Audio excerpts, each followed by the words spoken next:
Desde já eu agradeço os irmãos que oraram durante essa semana, a questão da palestra, do culto. Estou nervosa, né? Falar para os irmãos, depois que me falaram que vai ser transmitido, aí é tremedeira. Mas vamos lá.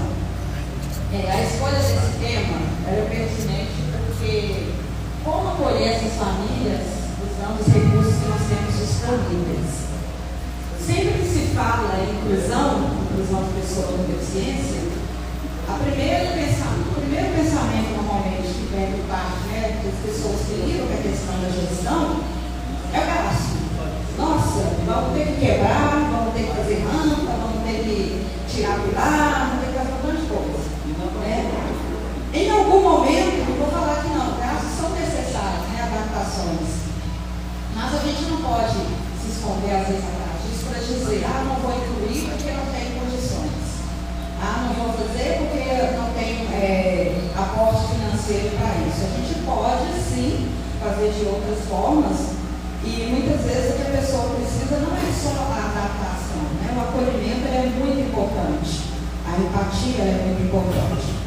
Então vamos entender então quem é esse público que nós vamos entender esse conceito de família atípica. Pode passar, irmão.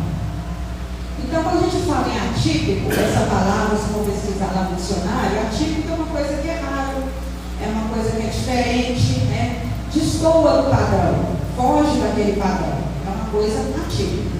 E esse termo ele começou a ser muito utilizado, principalmente pelas mães de crianças neurodivergentes, crianças autistas principalmente. Começaram a utilizar esse termo, se denominando mãe atípica, por ser uma maternidade atípica. E automaticamente aí já entra a questão das famílias também. Tem aquela criança, tem aquela pessoa na família, uma família atípica. E a gente entende que toda família em que há uma pessoa com uma deficiência, que tenha nascido com deficiência ou que tenha adquirido uma deficiência, automaticamente essa família já é atípica. Porque vai mexer em toda a estrutura da família. Vai mexer com todos ali dentro. Pode passar. Então vamos pensar agora na definição de pessoa com deficiência. Sempre que vemos esse termo PCD, P maiúsculo de pessoa, C com deficiência, D maiúsculo. Então a gente pega a lei 13.146, que todo mundo conhece, às vezes eu vou falar como a LBI, Lei Brasileira de Inclusão. Das escolas ela é muito trabalhada. Ou se denominar também o Estatuto da Pessoa com Deficiência. O que essa lei mostra para a gente? Que a pessoa com deficiência é aquela que tem um comprometimento a longo prazo, pode ser de natureza física, sensorial ou intelectual. E diante de algumas barreiras, isso vai causar para ela dificuldades dela ter um desenvolvimento, dela ter uma qualidade de vida, dela ter um desenvolvimento pleno na sociedade. Ela não vai ter as mesmas igualdades. Então é a definição de pessoa com deficiência segundo a lei. Mas nós temos outras definições também. Mas antes disso pode passar, não. Aí vem o conceito de deficiência, para a gente entender bem quem é esse público. A deficiência durante um período, ela foi vista só pelo ponto de vista médico. Inclusive foi muito até trabalhado, o INSS durante muito tempo só usava esse conceito. Que é essa primeira bolinha azul ali. A deficiência é um impedimento físico, sensorial, intelectual, é o que está na lei. A pessoa tem alguma alteração em função ou estruturas do corpo. Definição médica, deficiência é só isso. Já surgiu depois uma definição social, que a deficiência é o quê? Ela é imposta pelas barreiras sociais, pela sociedade. Então, as dificuldades que a pessoa enfrenta com as barreiras sociais é que causa deficiência. Esse conceito é muito vago, porque se for olhar assim, a maioria das pessoas tem uma deficiência, porque a gente sempre encontra uma barreira em algum lugar. Às vezes, uma dificuldade de entrar em determinado ambiente, então, se for olhar, também sou. Então, é um conceito bem amplo, social. Mas aí tem a junção dos dois, que é o que é usado hoje, que é o modelo biopsicossocial. Que essa pessoa junta ali o modelo médico, que tem a alteração no corpo, função e estrutura do corpo, mas a questão das barreiras causando impedimento. Esse conjunto reforça aí a questão da deficiência. Vou explicar agora no próximo. Ou seja, o modelo biomédico, né, comprometimentos e consigo, estruturas e funções do corpo. Esse comprometimento diante de fatores socioambientais vai causar a limitação dessa pessoa no desempenho das atividades. E isso vai causar uma restrição na participação. Um exemplo para ficar mais claro para os irmãos entenderem. Imagina uma pessoa que é cadeirante e ela mora, por exemplo, numa casa no segundo andar e o único acesso é por escadas. Então, essa pessoa, toda vez que ela precisar ir ao médico, que ela quiser trabalhar e não tem ali uma elevador ou nada, ela vai depender de pessoas para carregar. Ela, com a cadeira, para colocar em casa, isso é isso o tempo todo.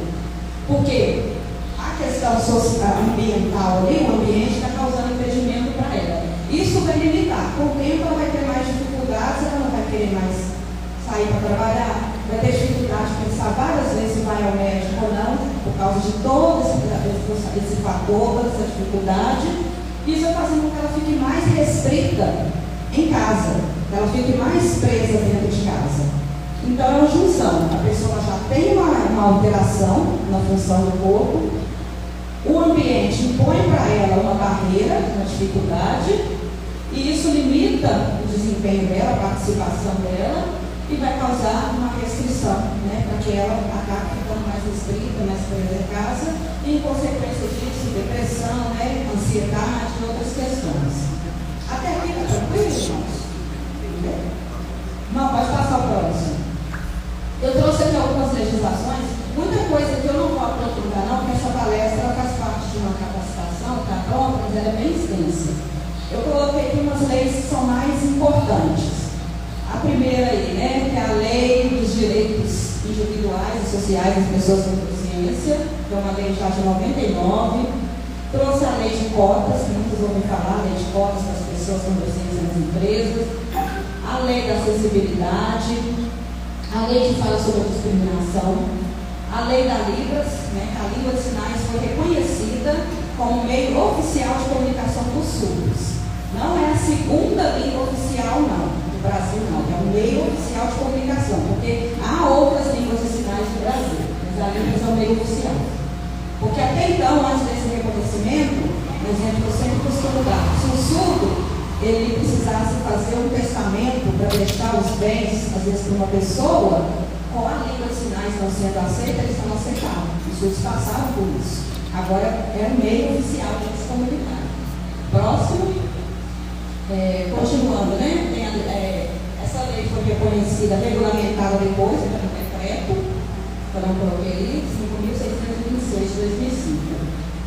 E a lei 12.000, essa primeira lei de 2012, ela considera 12.764, considera para fins legais a pessoa autista como pessoa com deficiência. Porque o autismo não é considerado uma deficiência. Mas, devido às necessidades, né, legais que essa pessoa demanda, precisou ser incluído na lei para que tivesse os direitos garantidos. Aí vem o nosso Estatuto da Pessoa com Deficiência, que é a LPI, uma lei muito importante, que é recente, de 2021, que é o apoio escolar integral para alunos que têm TDAH, dislexia e tem um emenda incluindo TOD. Esses alunos não tinham nenhum amparo legal. Então agora eles têm esse direito a um apoio escolar integral. E tem as NBRs, são as normas brasileiras. Tem, por exemplo, a BNT, que são normas de implementação da acessibilidade. Não adianta eu falar assim, vou colocar uma rampa aqui, simplesmente colocar. Tem as normas para se colocar a rampa, tem a metragem, a inclinação, a angulação, tudo direitinho nas NBRs. Pode passar aí, por favor. E aqui eu coloquei alguns símbolos, alguns irmãos já devem ter visto aqui, a maioria é muito utilizada em São Paulo. São Paulo é bem à frente nessa questão da acessibilidade. O primeiro é o símbolo do nanismo, irmãos verem. O segundo ali da orelhinha é o símbolo da surdez. Depois temos cadeirante, mobilidade reduzida, pessoas com cegueira total, deficiência visual total. Aquele do olho com bispo, a gente não encontra facilmente por aqui, mas é pessoa com baixa visão. O segundo ali que tem o cérebro subindo, é pessoa com deficiência intelectual. E lá em cima, né, pessoas com mobilidade reduzida também, ou pessoas idosas também. E ali nós temos dois símbolos coloridos, aí três. Lá em cima, lá que parece o símbolo do infinito, é o símbolo da neurodiversidade, que é muito utilizado hoje no autismo. E também o símbolo de quebra-cabeças. Há aí uma briga entre os grupos aí, qual símbolo usar, mas os dois símbolos são oficiais. A mãozinha colorida é o símbolo que dá as doenças raras. Porque existem pessoas com doenças raras que, dependendo da doença, ela desenvolve algum tipo de deficiência. O cordão girassol, que é um cordão que foi aprovado em lei, que as pessoas com deficiência oculta podem utilizar, porque pessoas, dependendo do nível, né, do autismo, você não vê que a pessoa é autista, TDAH pode usar. Agora também pessoas com fibromialgia, nascidas com pessoas com deficiência, também podem fazer uso do cordão girassol. Foram incluídas com pessoas com deficiência. E pessoas com outras deficiências ocultas. E o símbolo principal é o símbolo da ONU, né, que define a pessoa com deficiência. Então vamos pensar nas causas, né, de deficiência. Tem as causas pré-natais, que acontecem ali durante a gestação, né, às vezes uma doença, por exemplo, a mãe tinha uma rubéola, e às vezes a criança vai e nasce surda, ou nasce cega. As causas congênitas, que podem ser genéticas, aí ou hereditárias. Porque não necessariamente os pais têm gene e os filhos vão ter. Né? Então, às vezes os pais têm, não manifestam, mas o filho tem. Então, se passou dos pais para o filho, ela é genética e hereditária.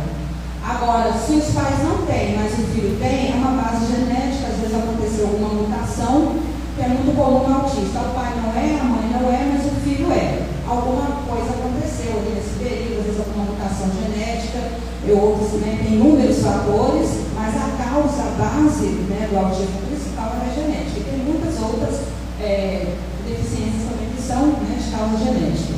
As doenças raras também, às vezes os pais não tem ninguém na família, mas a criança nasceu com uma doença rara. As perinatais, que acontecem lá na 28ª semana, no finalzinho da gestação, até a primeira semana de vida. Então, alguma coisa aconteceu ali, né, uma doença que a mãe adquiriu, algum fator ambiental, e depois que a criança nasceu, logo ali na primeira semana de vida, alguma coisa aconteceu que levou, né, a causa aí de uma deficiência. Para entender, se antes seria uma causa na primeira semana de vida, exemplo, a criança que engasga, na hora que ela vai mamar, engasga com leite materno.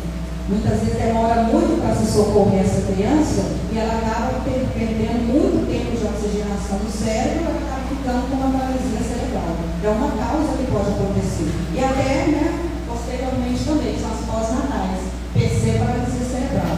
Uma criança de 2 anos que afoga e fica mais tempo ali afogada, a oxigenação demora e causa esses prejuízos cerebrais. Então, são várias causas. E a adquirida, eu coloco ali entre aspas, a deficiência adquirida. O que é isso? A gente não tem mais esse conceito de que a pessoa nasce com deficiência. A pessoa pode ficar com deficiência. Né? Uma pessoa está lá com seus 40 e tantos anos, sofre um acidente de trânsito, um acidente de moto, e acaba ficando com uma deficiência, sofre um AVC, e acaba tendo uma paralisia em parte do corpo, acaba tendo uma deficiência. Né? Então, tem essas questões. Próximo. Esse desenho é de um neurologista, Benfield. Ele fez esse homúnculo. O homúnculo é um homenzinho. Aqui ele mostra como que é a representação do nosso corpo para o nosso cérebro. Então nós temos o cérebro que envolve a parte de fora do cérebro, a gente chama de córtex cerebral. Então como que o nosso corpo é representado ali de uma pessoa sem deficiência? Se vocês forem olhar ali, vamos pegar o motor primeiro.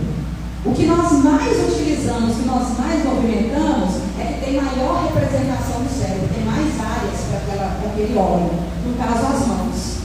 Nós usamos muito as mãos. Então, a representação dela do cérebro é muito grande. Então, quando a pessoa tem uma lesão, às vezes, cerebral que comprometeu as mãos, você pode saber que pegou uma área grande, que comprometeu as mãos. Olha ali a boca, a língua, o Tiago fala da língua, né? Então, assim, nós utilizamos muito essas áreas motoras. Então, as áreas que são menorzinhas é porque o nosso cérebro, né, ele enxerga essas áreas, ele discrimina, mas o uso delas não é amplo assim, né? Demanda mais neurônios, mais atividades. E na área sensorial a mesma coisa, as mãos, a boca. E aí eu chamo a atenção na área sensorial o seguinte: uma pessoa que tem, por exemplo, uma deficiência visual, uma pessoa que é cega total, vamos pensar assim, a área dos olhos ela vai ser bem pequenininha, mas em compensação, a área onde está a orelha, o olfato, o paladar, o tato serão áreas maiores, porque são sentidos que elas exploram mais. O contrário, se a pessoa é surda, né, aí outras áreas dos sentidos serão mais evidenciadas e aquela área vai ser menor, porque o cérebro explora muito pouco. É assim que o cérebro enxerga você, né? Então você com o seu cérebro é assim, tão feio. Vamos pro próximo. E aí os tipos de deficiência: nós temos deficiências físicas ou motoras, no nome, deficiência intelectual, sensorial e as doenças raras. Em relação à deficiência física ou motora, nós temos aí pessoas cadeirantes, com uma paraplegia, né, perda dos movimento dos membros inferiores, das pernas, pessoas tetraplégicas. Na física, entre as pessoas que têm membro mais curto que o outro, pessoas com nanismo, pessoas com mobilidade reduzida, e a gente fala que pessoas amputadas, falta ali um membro. Tudo isso que acomete o físico, o corpo que a gente vê, é a deficiência física ou motora. Deficiência intelectual é o nome correto a ser utilizado hoje. Em alguns artigos, leis bem antigas, falava-se deficiência mental. Não se usa mais deficiência mental. E não se usa mais termos como mongoloide, retardado, coisas desse tipo. Então, o correto é a deficiência intelectual. No caso do autismo, quando ele é classificado, ele entra nesse quadro de deficiência intelectual. As deficiências sensoriais, nós temos aí a baixa visão, né, a deficiência visual, que pode ser total, parcial, né, ou baixa visão. Nós temos a surdez e a surdo-cegueira, que é uma deficiência múltipla, né, a pessoa é surda e cega. E doenças raras que podem acarretar aí alguma outra deficiência. Por exemplo, no grupo que eu participo, nós temos uma mãe que a filha tem uma síndrome rara, uma síndrome de Alzheimer. Mas em compensação a menina tem déficit na fala, ela não fala, tem 19 anos, ela não fala nada, e ela também tem deficiência intelectual moderada. Então, é uma doença que causou, né, outras deficiências aí impactantes. Pode passar. Eu vou abrir um parênteses essas três aqui, porque são as que mais se falam hoje. Né? Não são deficiências, mas são os transtornos que a gente mais encontra nas escolas, na igreja, na sociedade. Eu falo que a igreja é uma célula da sociedade, então o que pulsa lá fora, respinga na igreja. Eu não vou adentrar muito nelas, não, porque elas são bem extensas, então a gente precisaria de muito mais tempo, mas quem sabe, né, um dia. Então, TDAH, TOD tem, decifrando ali as letrinhas, TDAH, transtorno de déficit de atenção e hiperatividade. TOD, transtorno positivo desafiador, e o TEA, transtorno do espectro do autismo ou transtorno do espectro autista. Pode passar, não? Então, como se dá o diagnóstico desses transtornos? Primeiro tem que ser feita uma investigação, né, realizada, no caso, quando é criança, neuropediatra ou psiquiatra infantil, no caso do adulto ou psiquiatra, adolescente, adulto ou psiquiatra. E aí existe um manual que chama DSM-5, que é o Manual Diagnóstico Estatístico, né, das Doenças Mentais. Ele foi criado, ele é revisado várias vezes pela Associação de Psiquiatria Americana e está na versão 5 desde 2013. Então ele traz bem detalhado, bem definido os critérios que os médicos devem avaliar os neuropsicólogos para poder fazer o diagnóstico. O neuropsicólogo também faz o diagnóstico através dos testes que ele aplica, mas normalmente depois que você passa por ele, você tem que procurar um médico para ele poder validar ali a questão do CID, mas para termos legais mesmo. Mas o neuropsicólogo faz uma avaliação bem detalhada, que mostra ali os transtornos, habilidades, inteligência, né, muita coisa. Pode passar. Então vamos pensar no primeiro aí, né, o transtorno de déficit de atenção e hiperatividade. Ele é um transtorno do neurodesenvolvimento, ou seja, a pessoa já nasce, todos esses três, a pessoa não fica com TDAH, não se torna autista, não se torna, não fica motórica, ela já nasce nessa condição. Isso vai, desenvolvendo ali. Então, o transtorno do neurodesenvolvimento é uma disfunção, ou seja, alguma coisa ali que não funciona. A pesquisa já é sabida que as pessoas com TDAH, elas têm esse desenvolvimento cerebral do lóbulo frontal, esse pedacinho aqui da frente, menor do que as outras pessoas. Então, esse lobo é responsável pela questão mais da autonomia, do controle inibitório, das funções executivas, e o TDAH um pouco menor. Então, ele demora mais para desenvolver essas habilidades. E o TDAH ele não está muito fácil para a pessoa com deficiência, porque é uma disfunção muito ligada também, às vezes, à questão comportamental, aprendizado, então ele não está contemplado lá. Pode passar. E para se diagnosticar uma pessoa com TDAH, aí é uma coisa muito interessante de pensar o seguinte: a gente precisa ter cuidado, porque no TikTok, nas redes sociais, tem muita gente lá, faça aqui um teste para ver se você tem TDAH. Aí eles pegam algumas coisinhas que a maioria realmente das pessoas tem, colocam e você vai lá dando, só gente, eu tenho TDAH. Isso tudo eu tenho. Eu esqueço a chave, eu confiro a porta, se eu quero, eu tenho. Então tem que ser criterioso, TDAH, para ser diagnosticado. Existem 18 pontos, 9 são de desatenção e 9 são de hiperatividade e impulsividade. Tem que acontecer, no mínimo, num período de 6 meses ou mais, que acontecer um evento ou outro não. No período de 6 meses ou mais, traz prejuízos para a pessoa, porque é repetitivo, é constante, e mais de um ambiente, não é só em casa. Acontece em casa, ele é assim, em casa, na escola, na igreja, deve estar. Então, é uma coisa que é constante. E aí avalia, se ele atender mais de 6 critérios dos primeiros 9, é caracterizado uma pessoa com déficit de atenção. Então, o TDAH ou TDA tem um déficit de atenção. Se ele não atendeu nenhum dos outros, dos 10 aos 18, ele não tem hiperatividade nem impulsividade, ele é só desatento, o TDAH desatento. Quem é professor aí sabe, aquela criança que o professor está falando, ela está ali longe, no mundo da luta, olhando no escritinho, você nem sabe onde ela está. Aí depois que termina, o professor vai perguntar, ela não sabe nem o que foi falado. Ela voou, simplesmente. É a pessoa totalmente desatenta. Dentre essas características de desatenção, eu vou ler para os irmãos que eu trouxe.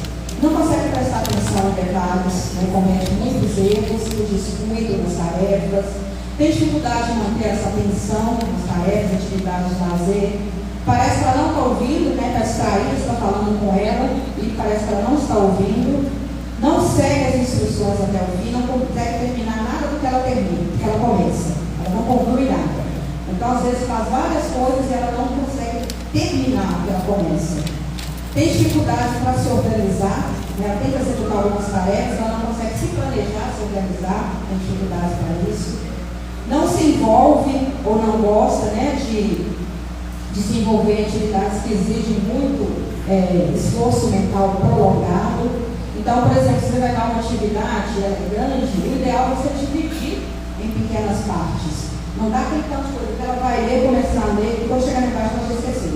E é muito comum que essa pessoa lê a mesma página várias vezes e não entender o que ela lê, porque ela não consegue focar.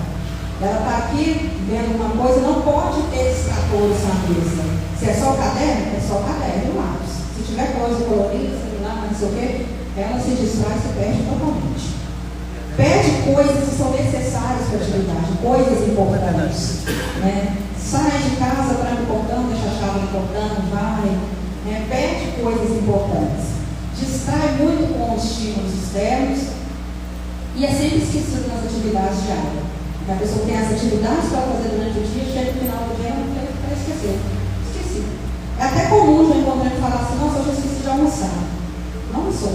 Se distraiu com tantas outras coisas e acabou esquecendo.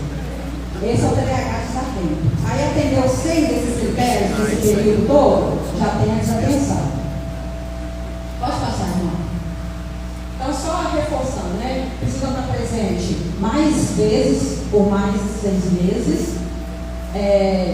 São coisas que são muito mais evidenciadas. Não é que normalmente tem pessoa que é esquecida, distraída mesmo, mas no caso do TDAH é exagerado, exacerbado, causa um prejuízo para ele. Isso ocorre pelo menos em 2 situações, em ambientes diferentes.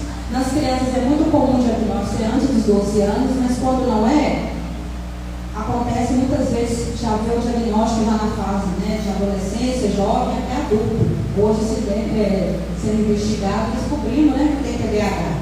É muito comum os adultos mais velhos, porque eram aquelas crianças, na época o professor falava, esse menino é burro, esse menino não aprende, esse menino vai ser formiga na cadeira, não consegue ficar quieto. Né? Então essas pessoas lá atrás, hoje quando elas pegam esse diagnóstico, tudo faz sentido. Elas começam a entender o porquê daquilo lá atrás. Eu estou vendo algumas pessoas dando uns risinhos assim, olhando para o lado, pessoal, né? Alguém se identificando. E isso interfere na capacidade funcional. Pode ir, irmão, professor, né? Então, o desatento, eu citei aqui, existe um tipo combinado, que é o que tem a desatenção, e aí preenche os outros critérios, ele é hiperativo e desatento. Esse é aquele que não para quieto. Ele não consegue ficar sentado muito tempo. Se ele fica sentado muito tempo, ele fica com estereotipia, de movimento de pé o tempo todo, ele agita as mãos, ele levanta toda hora, ele tem um motivo, parece que tem formiga, tem prego na cadeira, não dá conta de ficar. É aquela pessoa, vou ler os critérios para os irmãos entenderem. Agitado, quando está sentado, movimenta muito mãos e pés, não consegue permanecer sentado por muito tempo. Aqui fala-se muito de criança, mas o adulto é a mesma coisa. Só que o adulto chega numa certa idade que ele já aprendeu as habilidades sociais, ele vai ficar toda hora levantando, sentando, ele arruma uma outra forma. Então muitas vezes ele está ali, ele está com uma estereotipia, com a balançação do pé o tempo todo, que é a forma dele se conter. Corre de um lado para o outro, se for criança, né? Em momentos inapropriados, ele sobe nas coisas que não é para subir, porque tem essa necessidade. É um cérebro que está o tempo todo em atividade. O cérebro do TDAH ele não descansa. Não é que a pessoa com TDAH ela tem dificuldade de aprender. Ela pensa muito rápido, mais do que a pessoa que não tem. Só que o corpo dela não dá conta de reagir à velocidade que o cérebro dela processa. E aí ela tem dificuldade de se concentrar, por isso que na sala de aula tem essa dificuldade, porque ela não consegue focar o tempo todo. Não consegue fazer as coisas de forma mais calma. É aquela pessoa que a gente fala que está sempre no 220, fala em excesso, o TDAH ele fala o tempo todo, o TDAH do tipo combinado. Ele, antes, o pastor fez uma pergunta que ele já respondeu sem esperar terminar. Ele é precipitado. Né? Ele tem um Pedro nele, ele é precipitado, ele fala, responde antes da pergunta ser concluída, não consegue esperar a vez dele, interrompe as pessoas nas conversas, se mete na conversa, interrompe. Então ele é aquele menininho ali mesmo, ele faz um monte de coisa ao mesmo tempo, mas ele também não consegue concluir nada e traz prejuízos para ele, porque ele precisa acalmar esse cérebro que não para, né, que é o tempo todo agitado. Pode passar. Dúvida, irmãos? Até agora? Está tranquilo? Se estiver falando muito rápido, você mexer com o celular e depois o irmão dá uma noção de hora. Então vamos lá, o TEA, transtorno do espectro do autismo. É um transtorno do neurodesenvolvimento e para se diagnosticar a pessoa com TEA, né, precisa se avaliar 3 áreas: a área da comunicação, da interação social e dos comportamentos repetitivos e restritos. E existem 3 níveis. Antigamente falava-se autismo leve, moderado e severo, hoje não se usa mais. De acordo com o suporte que aquela pessoa demanda. Então é autismo nível 1, nível 2 e nível 3. O nível 1 precisa de um suporte bem pouco suporte para fazer as atividades dele. De uma forma geral, nas 3 áreas, ele precisa de pouquíssimo suporte. Então é classificado como autismo nível 1. São autistas que não têm prejuízos, né, na questão da comunicação, da fala, só na questão da fala, não tem atrasos, e são autistas que não têm deficiência intelectual. Autismo nível 2, moderado, pode apresentar uma deficiência intelectual também, atrasos, né, na fala, na comunicação, prejuízos, e o autismo nível 3 ele precisa de um suporte muito grande. É aquele autismo normalmente não verbal, não fala, ele tem deficiência intelectual associada, e ele precisa de muito suporte até nas atividades de higienização, alimentação, ele precisa de apoio o tempo todo. O autismo nível 1 ali também contempla a antiga síndrome de Asperger, ou Asperger, que antes tinha um sítio só para eles, mas entra ali como nível 1 também, de suporte. Não se usa mais esse termo porque foi um médico nazista que fez experiências com crianças autistas, aquelas que ele achava que tinha condições de viver em sociedade, ele deixava viva, recebia esse nome, essa síndrome, aquelas que ele achava que não tinha condições, elas eram mortas. Fez experiências horríveis com eles, né? Então, a questão da interação social. Mas às vezes a criança ela interage, mas como que é esse interagir? Tem a comunicação, existe a comunicação verbal, eu falando, e a comunicação não verbal. Autistas têm dificuldade nessa comunicação não verbal. Quando você faz, às vezes você está conversando com ele, você faz assim, você está indicando, você está querendo falar com ele. Ele não percebe, ele não entende isso. Dificuldade de entender duplos sentidos, metáforas, são muito literais, né, as coisas que a gente fala. Eu sempre cito o exemplo do Esdras, quando a gente estava saindo da escola, começou a chover, eu falei para você, vamos apertar o passo e vai chover. Eu fui. Quando eu olho para trás, o Esdras está baixado, segurando o pé e apertando. Então, ele foi bem literal, ele é literal. Então, autistas têm essa questão de serem literais, de entender ao pé da letra. Tem as questões que eles não entendem, a gente treina com eles habilidades sociais. Eu sei, se eu chegar aqui, tiver as pessoas aqui, eu de bom tom chegar, cumprimentar, bom dia e tal. Eles não têm essas questões sociais, para eles não faz sentido, é só chegar e pronto.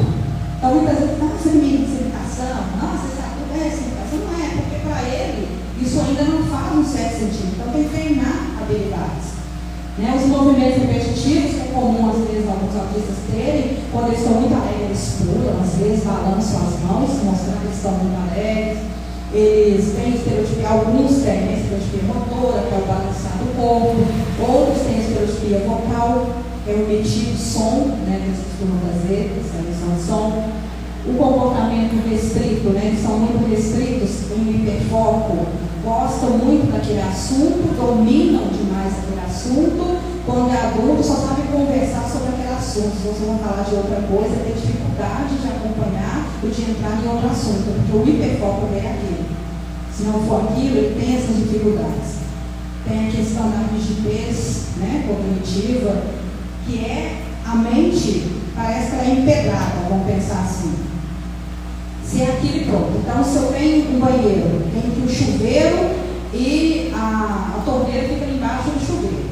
Mas se eu entro no outro banheiro, tem o chuveiro e a torneira fica na outra parede, uma pessoa que tem uma mente muito rígida, ela vai ficar sem saber o que fazer. Às vezes ela tem dificuldade de aceitar aquilo.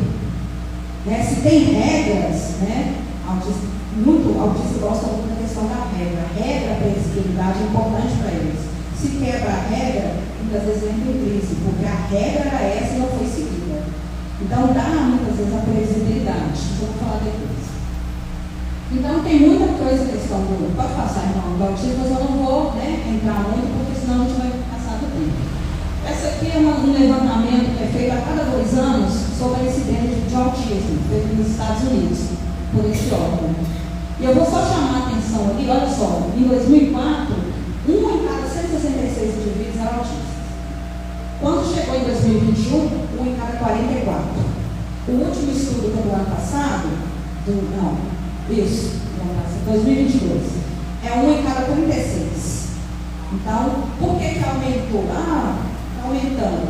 É porque melhorou os critérios diagnósticos. Até então, autista é só aquele que não fala, que não olha nos olhos, que tem crises e estereotipia. É autista. Hoje se descobriu que não. Existem muitos autistas aí, às vezes a pessoa está na fase adulta, lá com seus 30, 40 anos, é muito comum em mulheres, o diagnóstico ser bem mais tarde, de repente foi fazer, descobriu, é autista e não sabia, passou a vida inteira sem saber o que era. Sempre teve questões sociais. Por que a mulher não fala que é difícil? Porque Porque as meninas, desde cedo, elas aprendem um padrão a entrar nas regras sociais. Elas querem agradar, querem ser aceitas. Então, elas vêm de piadas que elas não entendem, mas elas querem ser aceitas. Elas fazem um esforço imenso social, né? Mesmo depois ela fica com ressaca social, cansada, exausta, mas ela faz para ir, para a questão da aceitação, de ser parecida com as outras meninas. E aí isso vai acumulando, chega um momento que não dá conta mais. E tem muitas questões, aí desenvolve ansiedade, várias outras coisas. Quando vai se investigar, a base toda ali é que uma pessoa autista ela não sabia.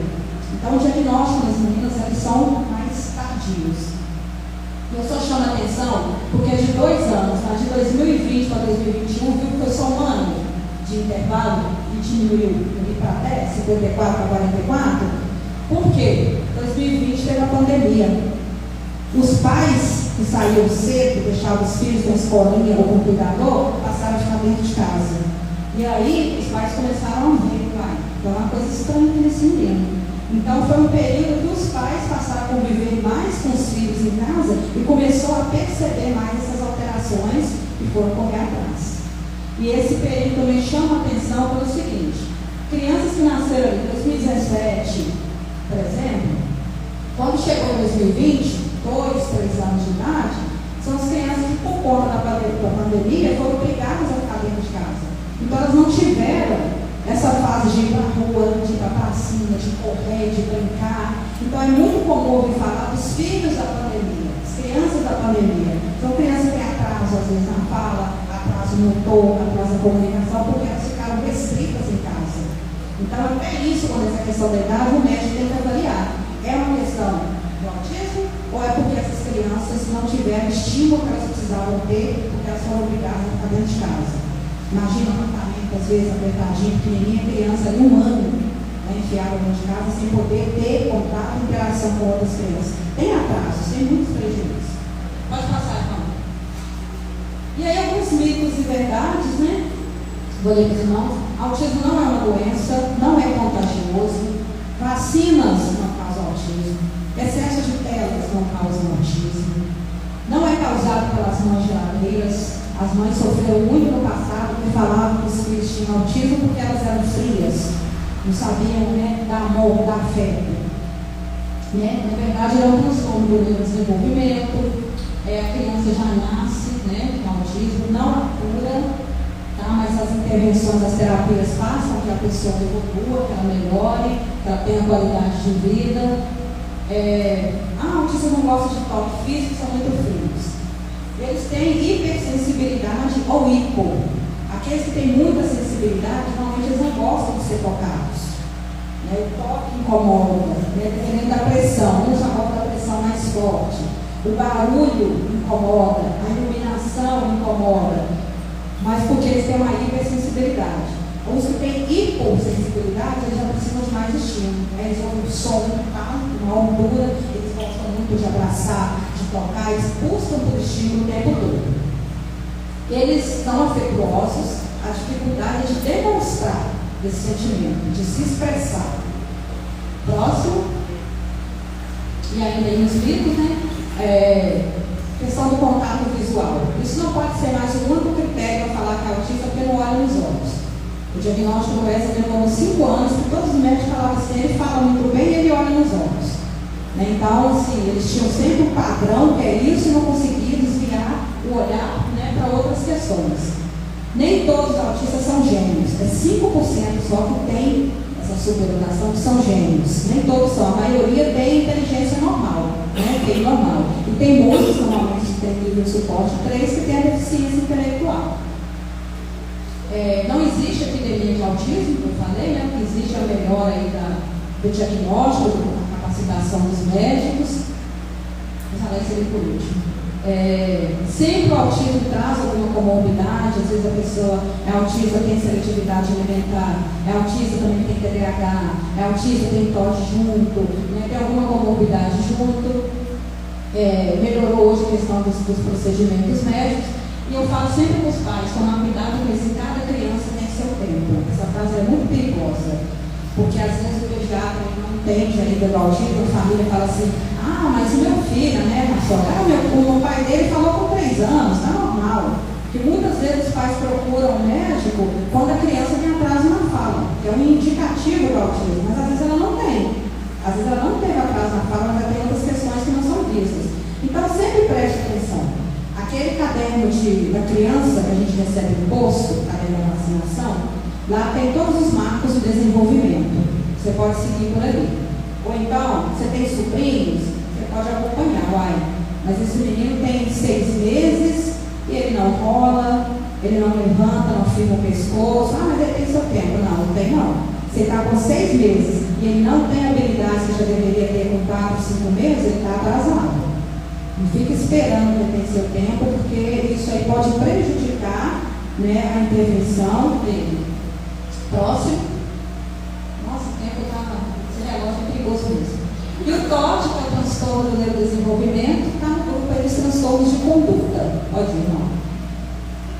Tem sido muito, né, encontrado aí nas crianças. São crianças que apresentam um padrão de comportamento muito agressivo. E não é um evento ou outro, a criança ficou nervosa, o adolescente aconteceu. É algo que é persistente. Então, assim, é hostilidade, irritabilidade, desobediência, desafio. A pessoa não aceita autoridade. A criança que não aceita, ela bate de frente, ela não aceita nenhum tipo de autoridade, nem dos pais, nem do professor, nem do médico, nenhum.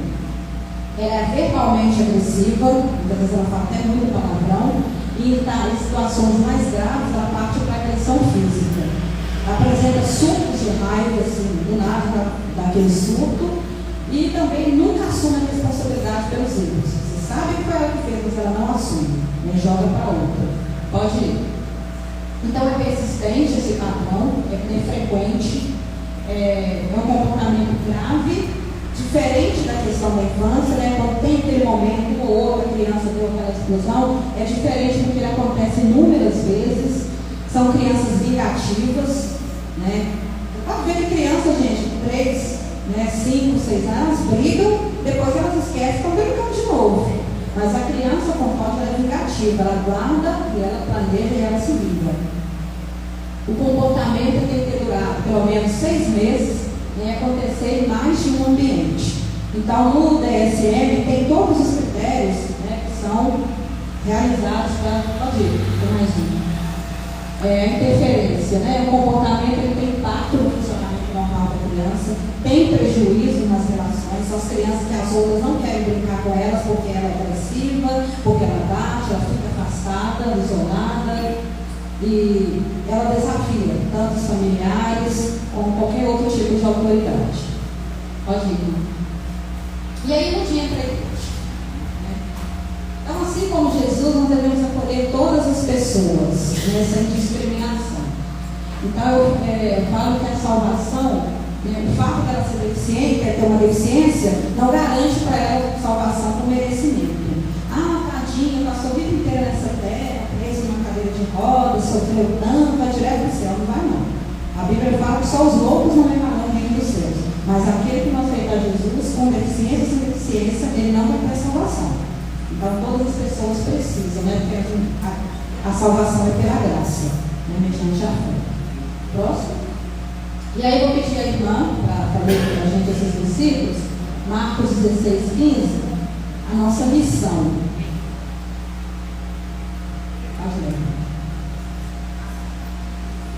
Então ele disse: ao que eu mundo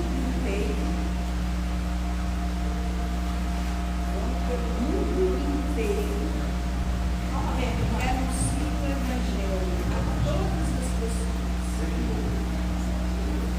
Vão para o mundo inteiro e anuncio o Evangelho para todas as pessoas. Então, a nossa missão, pregar o Evangelho para todas as pessoas. Mas qual é o motivo? Romanos 6, 23.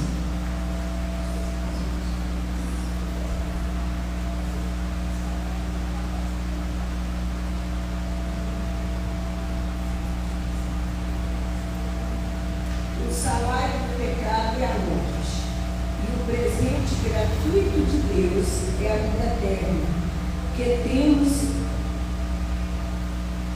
em união com o nosso Senhor Jesus Cristo. Então, o motivo é levar essas pessoas a terem a vida eterna, né? A salvação. O objetivo, Romanos 10, 9. Se você disser com a sua boca, Jesus é o Senhor, e no seu coração crer que Deus ressuscitou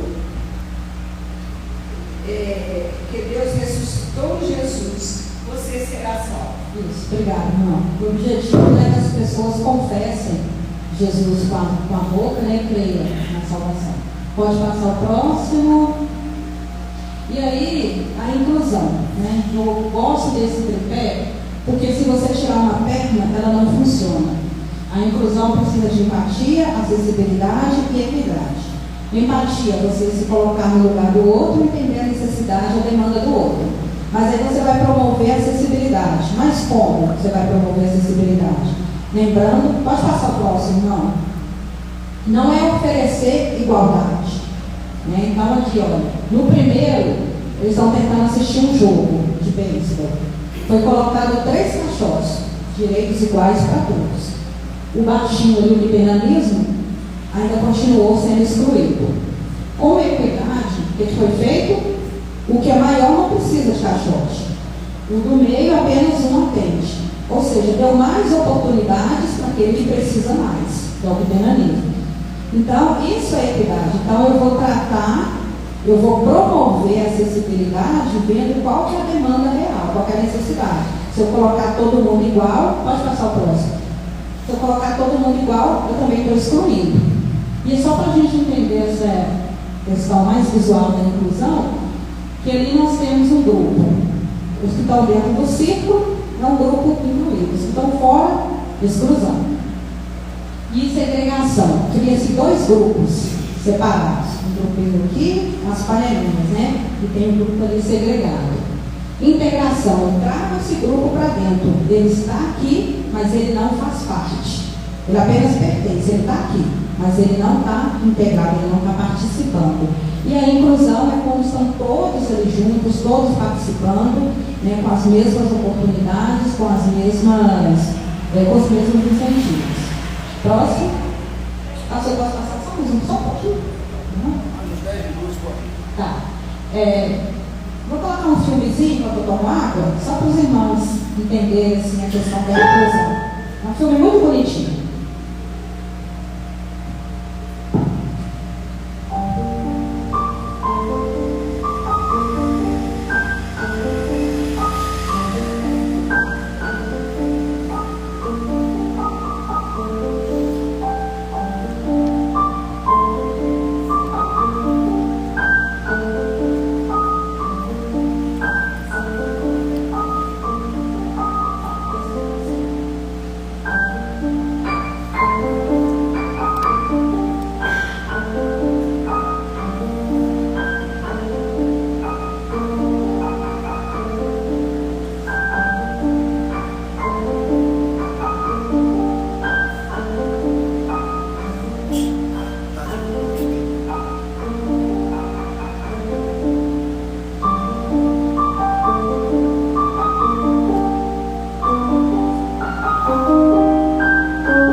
Bonitinho, né, irmãos? Incluir é isso.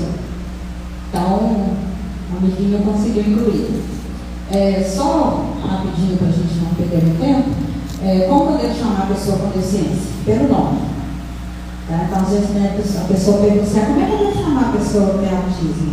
Não, pelo nome. Qual é o nome da pessoa? Como devo me dirigir a ela, né, ou ao cuidador? sempre se dirigir à pessoa com deficiência. Se ela tiver um cuidador, mesmo que ela não fale, sempre se dirigir a ela. Se precisar perguntar, pergunte o cuidador, mas interagindo com ela. Vocês podem ver que a criança que tem paralisia cerebral, está numa cadeira, às vezes ela não comunica. Quando você chega, você brinca, interage com ela, sorri, porque ela está vendo que ela está sendo, né, interagida ali naquela conversa. Porque às vezes a pessoa está, é muito comum, a pessoa tem deficiência visual, está com um acompanhante, e a pessoa chega e começa a conversar, mas começa a perguntar para o acompanhante sobre ela está ali, ela dá conta de responder. Então é dirigir-se à pessoa e não a quem está do lado. Próximo. E aí já vem a questão das dicas, né? Nunca infantilizar a pessoa com deficiência, né? Tratar, se tem 6 anos, tratar com uma criança de 6 anos, tem 18, mesmo que tenha uma deficiência intelectual, e trate a pessoa daquele jeito, com a idade merecida.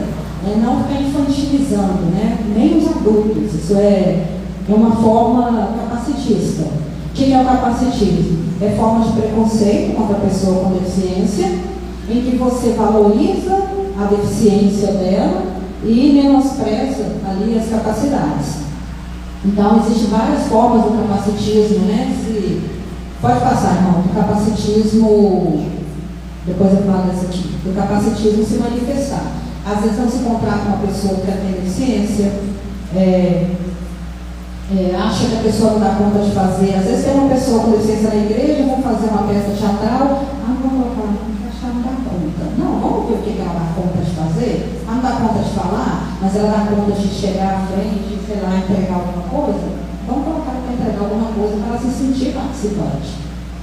Sempre oferecer autonomia para essa pessoa, sensação de pertencimento. Né? Se chega uma pessoa que tem deficiência visual, indicar para ela, olha, tem banheiro aqui, banheiro tal, né? Mostrar para a pessoa que ela pertence àquele espaço. Né? Ajudá-la a se envolver de alguma forma e dar a ela autonomia.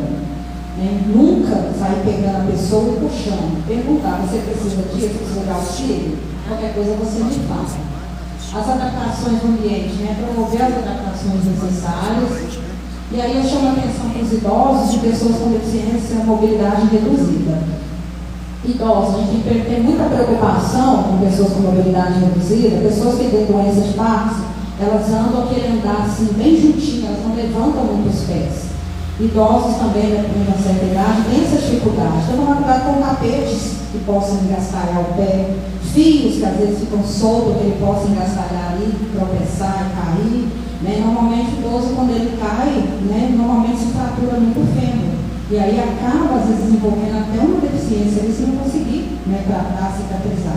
Então, é um público também que a gente precisa ter esse cuidado. Se a gente tiver sorte, a gente vai chegar lá. Né? Então, né, ter esse cuidado com as pessoas idosas. Próximo. Conversa com o Ministério Infantil, vou falar depois ali no final. Lidando, gente, com pessoas com cadeirante, nanismo e instabilidade motora. Se você for só dar um recado, falar alguma coisa rápida, você fala, beleza, sai. Se você for conversar mais tempo com essa pessoa, sente-se, fica no mesmo nível de altura que ela, porque ela se sente humilhada e também ela tem que ficar com o pescoço para cima, vai doer. Então, fica no mesmo nível, se assente, ou se puder agachar ou ajoelhar, para poder falar com ela no mesmo nível. E se a pessoa teve um AVC, mesmo ela estando ali com muleta e tudo, pode ser que ela tenha uma tontura, uma instabilidade, ela cai. Então, sente a pessoa para conversar com ela. Ou então, fique próximo, dando um apoio. Descubra ali qual que é o lado dela mais comprometido, que é o lado normalmente onde ela tende a ter instabilidade, para você dar um suporte, para você dar um apoio. Audiodescrição, no caso das pessoas com deficiência visual, é muito importante. Sempre que você for conhecer uma pessoa, for falar com ela, você chega, bom dia, meu nome é Soraya, eu tenho estatura mais ou menos de 1,64, estatura média, tenho pele preta, olhos pretos, cabelo preto, o cabelo está preso. Se for importante falar que você está usando maquiagem ou acessório, você fala, a roupa assim, sabe? Se for importante, se for chamar a atenção. Então, sempre fazer audiodescrição até que ela te conheça. Fez uma vez, a pessoa chegou, fez, não precisa fazer mais. Toda vez que for te aproximar, ela ainda não te conhece, ela não gravou sua voz. Toda vez, fulano, é Soraya, fulano, é Giovana, fulano, é Maria. Né? Se a pessoa tiver aqui outras pessoas no ambiente, você for sair, avise. Fulano, eu estou saindo. Tem só você e fulano aqui. Porque às vezes as pessoas saem e o cego fica ali falando sozinho. Até ele perceber que ele está sozinho, né, é constrangedor. Então avisar que está saindo, que está entrando, né, já escrever, receber uma pessoa surda, né, ter uma comunicação mais limpa com ela, tentar falar de forma bem pausada, devagar, para que ela faça a leitura labial, se ela tiver. Se não for possível, tentar escrever. Ou então, hoje é muito comum, o Google disponibiliza um aplicativo que você fala e ele já traduz para texto. Então, você fala e ele vai acompanhando ali tudo que você está falando em texto. Então, usar essas tecnologias ajuda muito.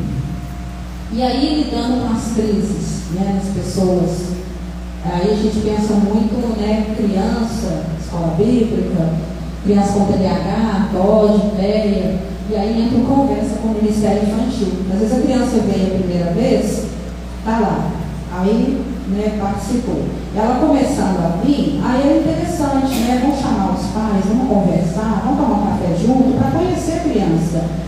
Normalmente o que ela gosta, o que ela não gosta, o que causa crise, o que deixa ela irritada. Quando isso acontece, normalmente o que vocês fazem?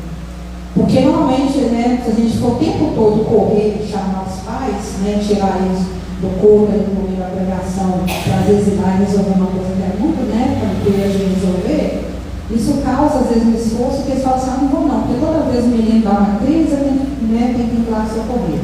Mas em alguns casos, sim, a necessidade de chamar, né, se a gente não conhece a criança, não sabe lidar, a gente tem que procurar quem sabe lidar. Então, por exemplo, TEAs, né, pessoas com autismo, rotinas, as crianças gostam muito de rotinas visuais, né, ainda mais aquela criança que tem dificuldade às vezes com banheiro ainda, é muito comum você ter pistas visuais indicando onde é o banheiro, o que ela vai fazer lá dentro, tem um desenho mostrando que ela vai ao banheiro, que ela vai tirar a calça, que ela vai sentar. E algumas crianças precisam, viu, gente? Lavar as mãos, ter a previsibilidade, olha, nós vamos começar, a gente vai ter agora tal coisa, depois que terminar essa atividade, vou fazer isso e depois vou fazer aquilo. Né, para ela saber a ordem de tudo que vai acontecer. Às vezes tem um reloginho, né, visual ali, mostrando qual é o horário, né, de cada coisa que ela vai fazer. Normalmente com o relógio ali, já estou acabando, não. Promover uma comunicação objetiva, sem duplos sentidos. Minimizar os impactos sensoriais. Então a criança tem muita hipersensibilidade, olhar se a luz está muito forte no olho dela, se tem um barulho ali, um incidente que vai causar um gatilho. A criança ela não é em crise de repente, ela está ali tranquila, de repente ela começa a ficar agitada, não quer mais fazer, parou. Ela começa a ficar agitada.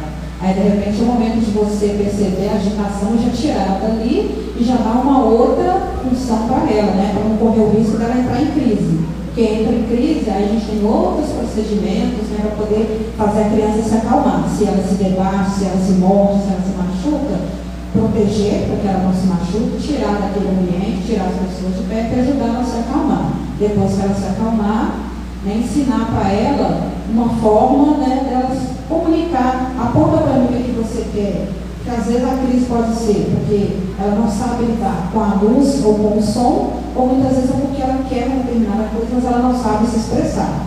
E às vezes ela já aprendeu que se ela fizer crise, né, um pouco da birra, ela acaba ganhando. Então ensinar isso para a criança também, porque ela precisa aprender, né, as habilidades sociais. Mas quando a crise é sensorial por causa do estímulo em excesso, a gente tem que tirar aquele estímulo ou tirar ela daquele ambiente e ajudar ela a se acalmar.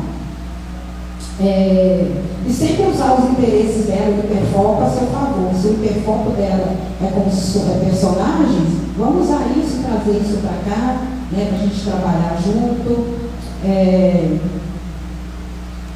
Usar, muitas vezes a criança, né, ela se acalma, o adolescente, com ruídos brancos, porque barulho de água, de chuva, às vezes o barulho do ventilador também é um ruído branco que ajuda.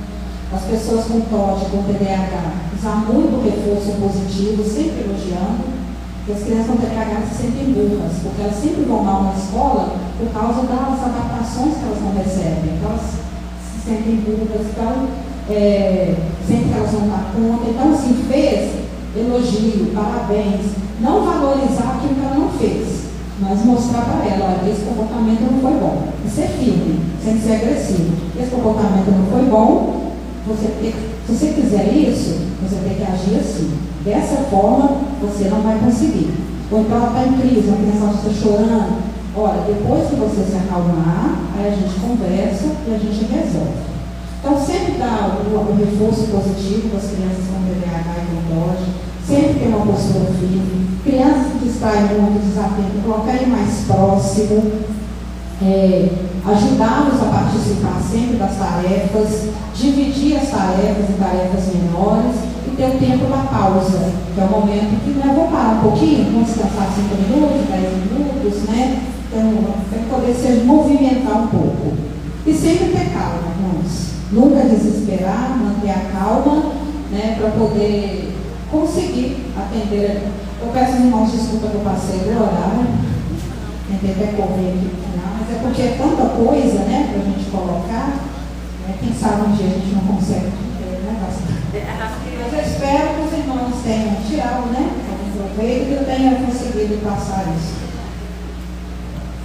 Muito bem, pode continuar aqui, irmã Soraya, porque nós queremos, nesse momento, passar um momento de interação. Perguntas e respostas, quem quer fazer uma pergunta e resposta, vamos conduzir aqui. A Roseli está com o microfone ali. Está aí o microfone? Está com quem? Cadê o microfone? Está ali, então se alguém for pergunta, faça o microfone por causa da transmissão, né? Para que a gente possa caminhar nesse sentido. Eu queria começar, irmã Soraya, quem está nos acompanhando na transmissão, os irmãos aqui, às vezes há um sentimento de impotência da igreja. A igreja assim, puxa vida, como é que a gente trabalha nesse tipo de situação? Como é que vamos fazer? Nós não temos estrutura, não temos condições, nós não temos. Mas eu creio que quando Deus coloca alguma coisa dessa no caminho da gente, alguma situação para que nós possamos caminhar, Ele dá todos os recursos, ele reúne os materiais humanos e todas as situações para isso. Então, eu queria que a irmã rapidamente falasse para a gente o que você acha acerca disso. A nossa igreja, por exemplo, nós não temos hoje salas adequadas, não temos essas coisas, estamos trabalhando para preparar isso tudo, mas e aí? Estamos prontos para caminhar nesse sentido? Bom, pastor, o que eu falo, já falei com algumas pessoas aqui, que o cartão de visita, né, dessa igreja é o acolhimento. Os irmãos dessa igreja são muito acolhedores, porque as famílias atípicas precisam disso, de acolhimento. Uma família não precisa chegar na igreja, o filho deu uma crise e uma pessoa pedir para ela ir lá para fora porque ele está atrapalhando o culto. Mas ela precisa, às vezes, que a pessoa chegue e fale assim, a gente tem uma salinha, ela fica lá em cima, mas se você quiser, eu posso ir lá com você para a gente ajudar a sua criança a se acalmar. E se colocar à disposição, estar lá. Isso já é um fator. Então a questão, não tem as salas e tudo, mas se você acolher, usar os recursos que nós temos, né? Eu acho que o recurso maior e o mais importante é a pessoa humana. Porque não adianta ter sala, ter uma estrutura, mas às vezes o professor, né, ele é frio, ele não sabe lidar ali, né, com a situação da criança, o pastor ignora totalmente, não é com ele. Então, nós podemos, né, estamos no caminho sim. E a questão mesmo, né, que eu falo é isso, é saber receber, acolher, se colocar à disposição para ajudar, né, a família vai falar, olha, pode fazer isso, pode fazer assim, capacitação também, né, hoje a gente encontra muitos vídeos, muita coisa na internet de pessoas boas, né, que colocam, só da gente conhecer e entender, já ajuda muito, porque a gente não vai fazer besteira. Só da gente saber o que é, já ajuda muito a gente saber, olha, é isso, então acho que eu não posso fazer dessa forma não. E procurar, se souber alguém que saiba, me ajuda. Muitas vezes a gente vai na tentativas e erros, né, tentando acertar. O importante é a gente ler sobre o assunto, assistir sobre o assunto e conversar, né, com quem entende, conversar com a família, entender aquelas demandas, aquelas necessidades, e a gente consegue, né, fazer um trabalho. Então, querido, nós vamos passar o momento das perguntas, mas eu queria que nós fôssemos pontuais da seguinte forma: se você tem uma dúvida e tem uma pergunta, você faça. Mas se você quiser fazer uma colocação, fazer um complemento, nós ouvimos a palestra aqui. Vamos fazer pergunta, dúvidas que tem. Ah, mas eu tenho essa. Se você tem uma dúvida em relação a qualquer situação, faça a sua pergunta. Alguém gostaria de fazer uma pergunta nesse momento? Ou foi tudo bem esclarecido? Foi tudo tranquilo? Pois não, irmã Emília? É bom lembrar também que o autismo muitas vezes não limita totalmente a pessoa. Então a pessoa, porque muitas vezes na igreja a gente olha assim, não, ele é autista, coitado dos pais. Não é isso. Por exemplo, meu ex-pastor lá em Paracá, o caçula dele é autista. Ele é engenheiro, trabalha. Ele teve uma conferência agora em Paracá. Ele veio dirigindo, tem uma caminhonete linda e ele leva uma vida normal. Então, não é pelo fato da criança ser autista que ela é uma criança incapaz. Então, a igreja tem que olhar que aquela criança pode ter um futuro brilhante. Alguma pergunta, queridos? Pois não, irmão Helber. Bom dia, irmão Soraya. Eu gostaria de perguntar para a irmã, apesar de já ter a resposta da irmã, mas para a questão da transmissão. Como que a igreja, e aí quando eu falo igreja em relação ao ministério de louvor, ele pode se ajustar, pode se adaptar, pode entender essa acessibilidade, para escolher, às vezes, alguma música que seja positiva, ou evitar uma música que possa trazer alguma dificuldade em algum momento, para ter esse bom caminho. Bom, em relação à questão da música, não existe isso, né? Um ritmo que seja melhor. Né? Ritmo é gosto, né? Cada um, né? Eu já falei, eu gosto de rock. Mas se for um culto todo só de guitarra, de rock, você tem pessoas que saem daqui com a cabeça explodindo de dor. Né? Tem outros já gostam de um ritmo mais, uma música mais tipo mais sertanejo, o ritmo, né? Então, a questão mesmo que a gente tem a preocupação com as pessoas hipersensíveis é só mesmo com o controle do volume. Né? Então, ser um som mais ameno, que seja confortável para todo mundo, né? Se é um canto com playback, colocar um playback no volume, dá para a gente escutar bem a voz, escutar o playback sem estar muito, né, estrondoso. E essa questão da música é isso, né? Não tem um ritmo, né, próprio, não. Escolhe ali, né, e toca. Né? As pessoas vão interagir. Tem gente que ela vai gostar mais, ela vai bater palma, outros ela não vai gostar. Né? Às vezes a palma a gente percebe como está do lado, se for uma criança com hipersensibilidade, ela vai tampar. Né? Então, quando a criança tem muita hipersensibilidade, ela costuma usar abafadores, é muito comum. Em relação, como eu falo da questão do louvor, da transmissão, tudo, sei como que ao vivo, infelizmente a tecnologia não disponibiliza isso. Né? Mas um recurso interessante seria a legenda. Né? Porque como não tem a questão da interpretação em livros, a legenda é uma coisa que atende, né, super bem. Irmã Giovana. Soraya, assim, hoje é muito comum a gente às vezes ouvir pessoas que, às vezes a gente conversando sobre autismo, as pessoas falam, eu acho que eu sou autista. Adultos, né? Eu tenho até colegas que trabalham de falando comigo, eu acho que eu sou autista. Justamente porque tem coisas que ele não gosta, ele está muito barulho, ele é um que não interage muito, aí ele falou isso comigo.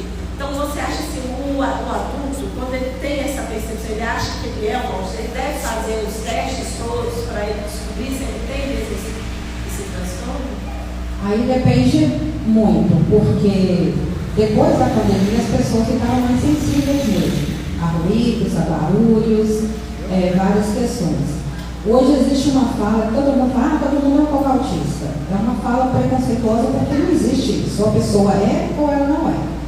E aí ele vai identificar, porque pega-se às vezes algumas coisinhas do autismo, eu tenho, eu acho que eu sou. Existe também a questão sensorial, tem pessoa, é comum, todo mundo tem algum transtorno de processamento sensorial.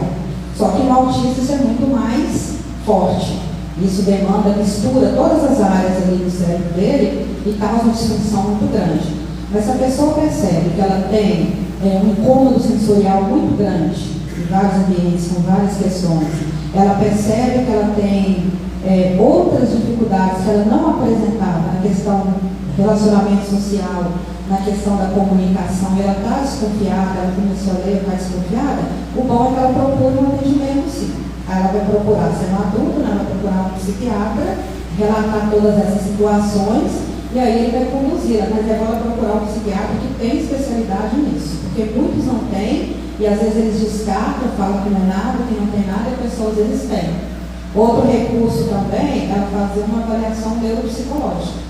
Que ela vai fazer a avaliação, vai mostrar tudo que ela tem, se realmente ela tiver algum transtorno, vai aparecer lá.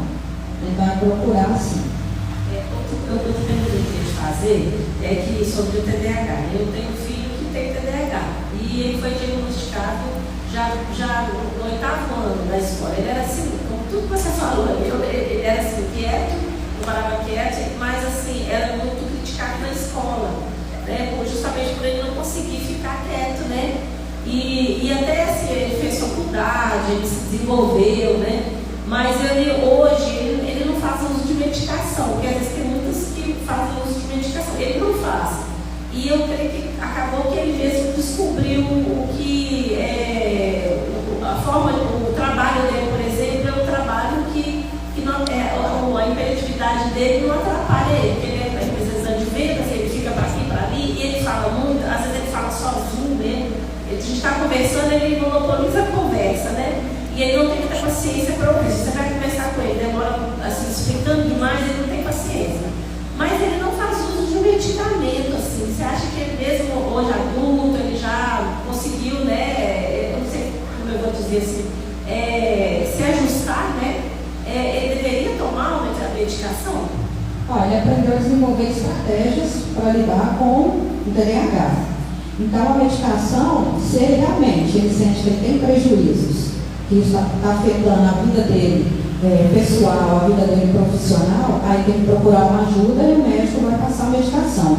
Mas se não tem esse tipo de prejuízo, ele consegue lidar com essas situações usando outras estratégias, isso também terapias, são as terapias comportamentais, e ele consegue lidar, não faz necessário tomar medicação. Até porque a medicação é controlada, ela só pode ser comprada com receita médica. Então, se realmente ele identificou, não está me trazendo prejuízo, não estou dando conta, vou procurar. E para o TDAH é muito bom, gente, prática de atividade física. O TDAH precisa descarregar energia. Então, ele tem que fazer atividade física. Faz atividade física. E aqui, só respondendo o que a irmã Emília tinha falado, a deficiência ela não pode invalidar ninguém. Deficiência é só uma característica da pessoa. Tem várias características. Ela é alta, ela é bonita, ela é inteligente e tal, e ela é autista. É uma das características. Eu falo para os pais quando eles me procuram, vêm até chorando, eu falo assim, olha, seu filho não é autismo, o autismo faz parte dele. Agora ele vai aprender a lidar com isso. Então você vai desenvolver as habilidades ali para ajudá-lo. Aqui na igreja nós temos 4 pessoas autistas, 3 crianças e um adolescente. E nenhum é igual ao outro. Às vezes 2 autistas nível 1 suportam as demandas de uma forma, do outro é totalmente diferente. Nenhum é igual ao outro. Mais alguém quer falar? Eu. A irmã Rafaela faz que videoaula? Mas o irmão Jorginho está mostrando uma pessoa lá que videoaula. Ah, sim, pode dar, minha irmã. A mão para falar, porque pediu antes.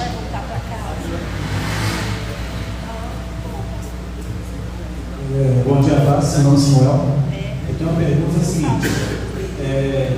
Muitas vezes os pais, as crianças autistas, são mais atingidos, porque nenhum pai, quando meu filho nasceu, quando recebe a notícia que a criança tem autismo, ou algum tipo de deficiência, ele quer se fechar socialmente. Ele quer afastar a criança do convívio social. E muitas vezes a igreja é um dos primeiros que quer afastar. E eu queria saber de você, assim, como você acha que a igreja se comportar nessa fase? Por causa que o primeiro baque é muito pesado para os pais. Então ele quer deixar de um culto com medo da criança discriminada, quer deixar de um culto com medo da criança não ser aceita, com medo de alguém discriminar ela naquele momento. E eu tenho amigos tem alguns amigos meus que eram evangélicos, deixaram de ir na igreja porque ficaram com medo da aceitação que a igreja tem com os filhos deles. Então, assim, o que você poderia aconselhar nesse caso? Como a gente poderia trabalhar com os pais da criança? Se os pais eram criança na igreja, ela vai aprender. Mas para trabalhar com esses pais que querem abandonar o ministério, abandonar a igreja por causa da deficiência da criança. Bom, às vezes os pais eles não recebem um diagnóstico, eles recebem uma sentença. Porque às vezes o médico fala, seu filho tem isso, seu filho não vai fazer isso. Né? Então, já é pesado. Existe um processo que chama luto. Então, os pais têm que passar por esse luto. Uns demoram mais, outros menos. Né? No luto existe aí o momento da revolta, você não aceitar. Existe o momento da culpa, de você achar que você tem culpa, que você fez alguma coisa, que esse menino nasce assim. Né? E depois existe o momento, sim, realmente, da aceitação. Então, primeiro é cuidar da criança. O que ela vai precisar? Né? Sofrer, passei pelo luto. O que ela vai precisar? Ela vai precisar de um psicólogo, vai precisar de fome, disso, vou correr atrás das terapias. A questão, às vezes, que a pessoa fala de não esconder. Eu não escondo. Meus filhos são autistas. Por quê? Se eu estou na igreja, eu faço parte daquela família. Né? E a família tem que entender as demandas, as necessidades. E as pessoas não nascem sabendo. Né? Então, muitas vezes as pessoas, quando elas têm um comportamento, às vezes é porque elas não conhecem. Então, quando eu divulgo o conhecimento, as pessoas vão entender. Então, se esses pais, às vezes, eles se afastam, é porque eles têm medo ou porque alguma questão ali na família. Né? Então, primeiro, tem que treinar habilidades sociais para a criança. Se ele colocar a criança dentro de uma redoma só presa dentro de casa, essa criança nunca vai aprender a se comportar na igreja, a entrar. Ele nunca vai aprender que aquele ambiente também pertence a ele. Segundo, procurar as lideranças da igreja, conversar. Procura os professores de escola bíblica. Olha, meu filho assim, sabe, eu preciso de auxílio, eu preciso de ajuda. O que a gente pode fazer aqui na igreja? Né? Procura o pastor, e aí, tal, se acontecer, o pastor, como que a gente pode orientar a igreja, conversar com os irmãos, para eles entenderem que quando ele está lá chorando e gritando, é para acontecer alguma coisa, não é pirraça, não é desobediência, não é criação, e aí trabalhar a conscientização com a igreja, porque às vezes a igreja não sabe. Né? Por exemplo, eu precisei deixar o Wesley na casa da minha tia para trabalhar, porque às vezes eu trabalho no fim de semana. E eu peguei um dia triste, chateado, chorando, que a minha tia levou ele para a igreja dela, levaram ele à frente, colocaram a mão na cabeça dele e oraram para expulsar. Então ele falou comigo assim, mas eu não queria ter essa doença. Porque me doeu, ele ficou assim muito chateado, eu não gosto nem de pôr o pé lá. Então não é uma doença, é um trabalho mesmo, né, de conscientização. E da família tem dificuldade de vir sempre, vem em um momento, uma atividade, a criança não consegue ficar muito tempo. Fica 30 minutos. E agora? Na outra semana, fica 35, 40, até a criança aprender a ficar. Né? Ali na igreja, conseguir participar, mas não deixar em casa. Né? E a questão do culto das famílias atípicas é uma oportunidade, porque é um culto que a igreja já sabe que podem ter crianças ali com determinados comportamentos, e se tiver, os irmãos simplesmente não vão ligar, não vão assustar, porque sabem que é o momento que elas estão ali, que elas vão aprender com o tempo, daqui a pouco elas vão crescer, elas vão desenvolver, elas vão evoluir, e elas vão conseguir louvar a Deus, né, do jeito delas, mas de uma forma assim, às vezes sentada, mais tempo, né, prestando atenção. Então é isso, irmão, é não deixar de ir, sabe? Porque a brasa longe do fogo, ela esfria, né? Com o tempo os pais também ficam desanimados, não vão, e acaba que aquela família toda se afasta. Aí nesse caso, pegando um gancho na pergunta e na sua resposta, nesse caso a igreja também precisa se preparar para trabalhar com os pais nesse sentido, é isso? Para trabalhar com os pais nesse aspecto. Né? Irmã Rafaela. Bom dia, irmãos. A minha dúvida é em relação ao momento do diagnóstico. Porque a irmã mostrou, né, que alguns diagnósticos são antes da criança nascer, logo quando nasce, mas os transtornos, o TEA, o TOD e o TDAH, tem algum momento que é o mais adequado para que os pais façam essa observação, procurem um neuropsicólogo, um psiquiatra, para identificar isso, a idade escolar seria melhor? Aí as causas, né? As causas todas. Só que, por exemplo, você não consegue identificar no pré-natal se a criança vai nascer com autismo, se ela vai ter TDAH, né? Se ela vai ter TOD. E aí você vai acompanhando, no caso do autismo, entre aspas, é mais fácil que o TDAH e o TOD, porque você começa a verificar os marcos de desenvolvimento. Né? Uma criança com, como eu falei, né? Com 9 meses que não engatinha, que não tem firmeza nas perninhas, nem para firmar para o pé, uma criança mais molinha, mas a criança está atrasada. Então você começa a identificar os atrasos ali, nos marcos de desenvolvimento, e você já começa a correr atrás. Normalmente recomenda-se, né, 1 ano e 18 meses, né, para começar a investigar o autismo, mas a gente já sabe que antes disso os sinais podem ser percebidos. Então, às vezes a criança, a mãe está amamentando, a criança não olha no rosto da mãe, não olha nos olhos, ela não se movimenta com barulho, né? Então, assim, hoje tem teste de orelhinha para saber se é surdo, mas a criança não se movimenta, ela não se atrai pelas cores. Então, você começa a perceber, quando você tem uma base, você já tem sobrinho, já teve outros filhos, você começa a perceber, isso aqui está um pouco diferente. Né? E a idade escolar, eu recomendo não esperar na idade escolar, porque muitas vezes espera a criança chegar lá na escola, que aí o professor vai perceber e vai chamar os pais. Às vezes o professor, nem percebe. Por exemplo, o diagnóstico do Isaías foi com 5 anos. E quando eu levei lá, a professora falou assim, mas ele é tão inteligente para ser autista? Aí eu falei assim, mas autista tem que ser burro? Aí ela está assim, não, porque tem um autista aqui que o Isaías é nível 2. Que é nível 2 ele nem fala, mas Isaías fala. Aí eu tive que explicar. Nenhum é igual ao outro. Né? Então, assim, na idade escolar, o TDAH ele aparece muito nessa fase, porque aí percebe a inquietação. Mas você percebe demais a questão da desatenção, da inquietação. Os pais têm que ficar atentos a isso. E, normalmente, o diagnóstico do TDAH é a partir dos 4 anos de idade. A avaliação neuropsicológica não é feita antes dos 5 anos. Então, quando você leva, o médico vai pedir para fazer outras avaliações, com fono, com TO, com psicólogo, e ele vai juntar tudo isso para poder fechar o diagnóstico. E se a criança for um pouco mais velha, ele vai pedir, né, a avaliação. E o TOD, os pais conseguem perceber aquela questão da criança que não respeita a autoridade de jeito nenhum, dos pais em qualquer lugar que ela está. Então, assim, consegue se perceber no ambiente familiar, a não ser que os pais sejam totalmente assim, entreguem totalmente a criança para a escola educar, para a babá educar, para o celular educar, que aí eles não vão perceber nada. Né? Mas a mãe que convive ali, mesmo trabalhando fora, que acompanha, ela consegue perceber que tem diferenças, ela procura relato da escola, a escola manda, olha, essa criança está comportando assim, você sabe como a gente observar, né? E aí vai procurar a ajuda profissional para poder ter esse diagnóstico. Lúcia, depois a Beth. O laudo da Júlia foi fechado, normalmente com autismo CID-10. Só que nunca nem o neuropsiquiatra veio me falar qual o nível de suporte da Júlia, se era 1, 2 ou 3. É o próprio neuropsiquiatra que dá esse nível, ou a mãe, ao perceber o comportamento da filha, da criança dentro de casa, já pode falar, não, ela é nível tal. Não, o nível dela é 1, ou 2. Como que eu faço essa descoberta de qual nível que a Júlia está? Essa questão dos níveis, ela é bem polêmica. Normalmente é o médico que coloca.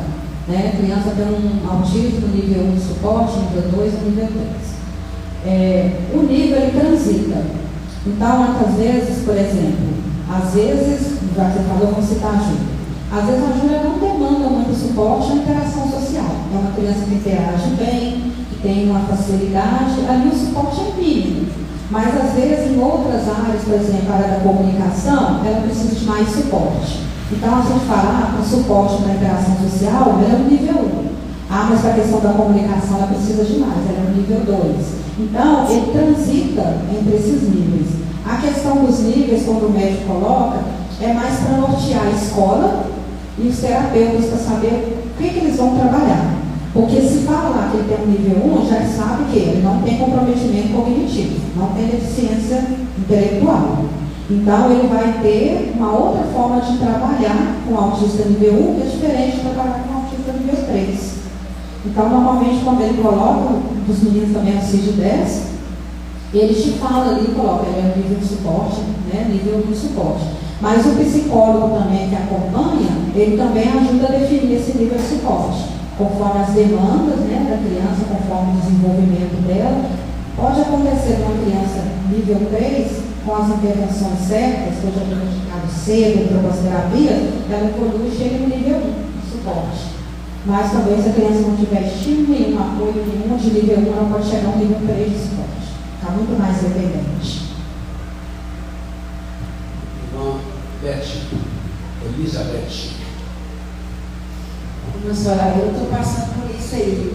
Na minha família, eu tenho uma sobrinha, ela fez um aninho. E no aniversário dela, eu percebi algo que eu vim para casa assim, bem abalada. Porque ela não engatia, ela arrasta com a bundinha. Sabe, tipo, como é que eu vou falar a palavra? Aleijada que anda só. Ela é daquela forma, só que é numa rapidez. Por exemplo, se ela estiver lá no início, em questão de segundos, ela está aqui na frente, mas com a bundinha, ela não. E a minha família rindo, sabe? Tipo assim, eu vi a mãe dela falando assim, lá, igual aleijado, e aquilo não me fez bem, porque eu senti que tinha algo errado. Porque ela foi no médico e o médico falou com ela que a menina tinha autismo. Ela não aceitou, ela não aceita. Então eu estou sem saber como ajudar. Eu queria saber o que eu posso fazer sem entrar em atrito com ela. Mas eu queria ajudar, eu queria fazer alguma coisa. É muito comum alguns pais não aceitarem. Qual a idade dela? Uma mínima. Porque às vezes os pais não aceitando é uma forma de dizer para eles assim, está tudo bem. Só que aí o prejudicado é a criança, porque ele não aceita, não vai procurar recurso, não vai procurar terapia, o desenvolvimento dessa criança vai só atrasando. E vai chegar algum momento, normalmente vai ser lá na escola, que a professora, a direção vai chamar e vai falar assim, olha, tem isso, aí vai ser obrigado a aceitar. Então, assim, bater de frente com esses pais não adianta, porque ela vai pegar a birra, não vai querer conversar com você. É sempre estar, de vez em quando, tocar no assunto, né, de vez em quando apresentar uma situação, né, ir observando, quando ela tiver uma abertura, estar sempre conversando com ela, olha, essa menina está assim, ela deveria, você não acha que essa menina deveria já estar andando, ou já deveria estar pelo menos engatinhando? Você não acha melhor a gente olhar, não? Mas é porque você está falando que meu filho tem isso? Não, não estou falando que tem nada, não. Mas é bom a gente olhar, né, para a gente ver, a gente tira isso da cabeça também, e se precisar, vamos aproveitar que ela é novinha, né, tá aí a gente pode, né, correr atrás e tudo.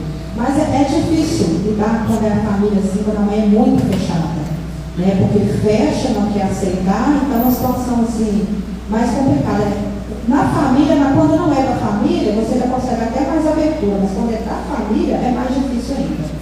É um trabalho de formiguinha que você vai ter que fazer, né? Aos poucos, né? Conscientizando aos pouquinhos, até ela conseguir ceder. Mais alguma pergunta? Bom, Francisco. Soraya, automaticamente, assim, o casal que tem um filho autista, ele corre o risco do próximo também vier a ser autista também?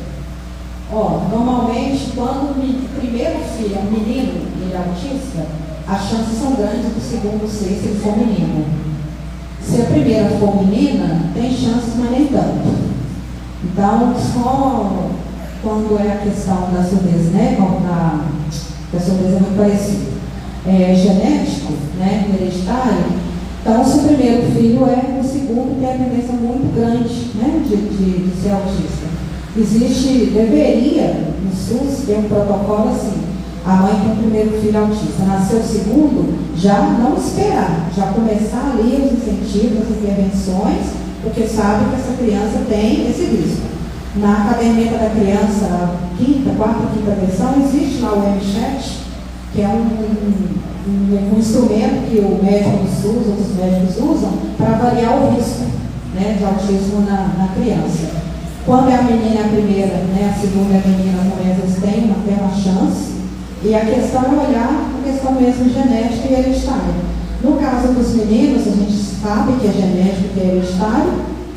E tem a questão do meu marido ele ser um filho adotado. Então, quando ele chegou a conhecer já na fase adulta, a mãe dele, ela e a irmã moravam numa instituição para pessoas com transtornos mentais. Mas nunca se soube o que era elas tinham, porque naquela época a fala era louca. Então, assim, pode ser que venha de lá, né? Essa questão toda. Ok, meus irmãos, se não há nenhuma outra pergunta, eu quero agradecer, irmão Soraya. Sem dúvida alguma, a sua contribuição aqui hoje foi fundamental para nós, para você que está nos acompanhando na transmissão, e também, sem dúvida alguma, esta palavra vai ser disponibilizada, vai continuar lá no YouTube, é isso? Vai continuar lá, então você pode ver também. Sem dúvida alguma, é uma carência, é uma necessidade nossa como igreja. E eu estou muito motivado no sentido de que Deus esteja de fato nos preparando. Nos horários de sua coisa interessante, a nossa igreja é acolhedora, e graças a Deus por isso, que nós possamos estar trabalhando, inclusive, para poder acolher essas famílias.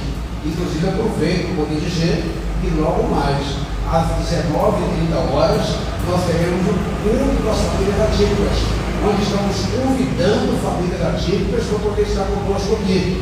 Então temos uma programação, temos uma palavra do coração de Deus para o coração de todos nós, inclusive dessas famílias, e é importante você estar e convidar outros para estar conosco aqui, hoje, dia 21 de abril de 2024, às 19h30. Eu estou fazendo isso porque pode ser que alguém vai ver essa informação, vai ver esse vídeo amanhã, já sabe que já passou, né? Então é importante colocar isso aqui. Eu queria agradecer, minha irmã, fique à vontade, pode se sentar, e que Deus continue abençoando.